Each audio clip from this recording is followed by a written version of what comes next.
I think this is a great gift for your girlfriend or your wife. I'm ROG and welcome to the channel.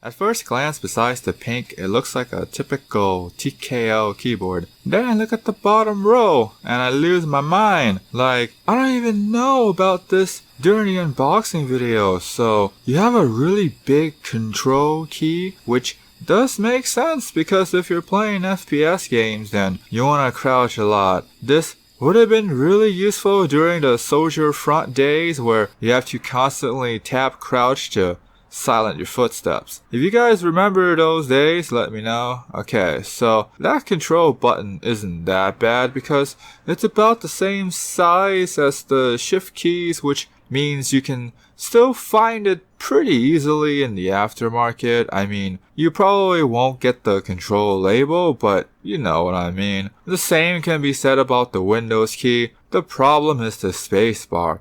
I think this is a odd size spacebar, so I don't know how easy it would be to find something in the aftermarket for that. There are indicator lights with the label on top of the arrow key, so I don't know how annoyed you guys would be to see something like that. Personally, it's fine with me, but it might bother some of you guys out there.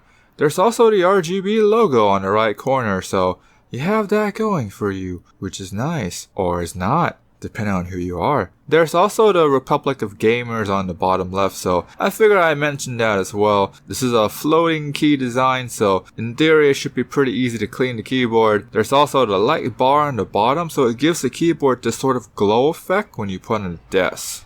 This keyboard has the Cherry MX RGB red switches, which is nice for those that still think Cherry is the gold standard for switches. Then you would be happy to know that this keyboard have MX switches. For others that care more about the feel of the switch, I would say this feels good, but not the best that I used so far. So I don't know when or how I upload my videos, but the best switches that I use so far is the HyperX Red in-house switch because that has the right amount of force and I feel like I can go fast without missing or over typing on the keyboard. I feel like this is okay, but there isn't that much of a resistance from the pull. But I'm more prone to mistype or overtype because of how light it is. Which is interesting because I'm the one who would prefer lighter switches compared to the heavier one, but I guess it's a different story with this one. In terms of the sound, I think it sounds really good because the keycaps have this like extra layer of paint on the pink ones and it feels good when I hit them. The lights on the PCB, which is good. I don't feel like I'm hitting the lights when I type on the keyboard. Anyways, here's what it sounds like.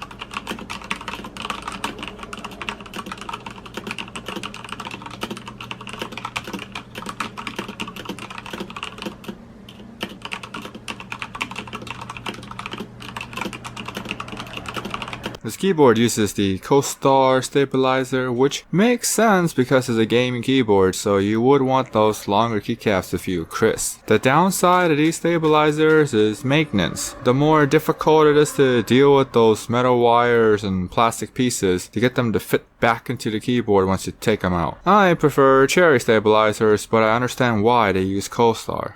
For the regular keycaps, I think those are the higher quality ABS caps because they feel thicker than the typical ABS caps that comes with most mainstream premium keyboards. The font is on the bolder side, so it feels more like a gaming keyboard, which is fine because it fits the theme. Some of you may not like that.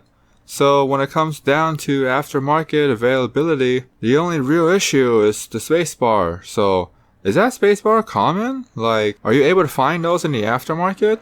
Let me know in the comments.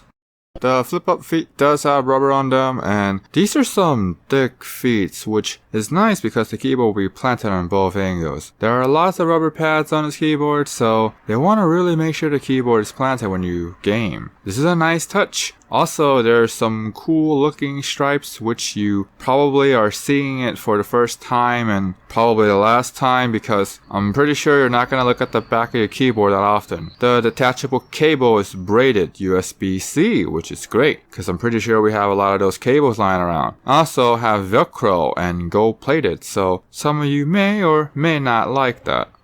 The software has lots of lags and many updates, so that's the annoying part. For the update, that's great because they're going to make the software better. For the lag, I'm hoping that they'll fix that soon. There's a noticeable lag every time I change the lighting settings, so I think they can fix it, make it better for the user experience. There aren't layers of lighting, but some effects does have a background color, so I'm hoping that they would do layers of lighting effects soon. It would be nice to give Corsair some competition. For the setting, like reactive and ripple, they should patch it in, give them a background color. At least I think that would be good. Every single key is macroable, which is nice. If you want to turn this keyboard into a macro board, you can. Overall, I think software is fine. They just need to make the updates and limit the lag and make more lighting options and layers.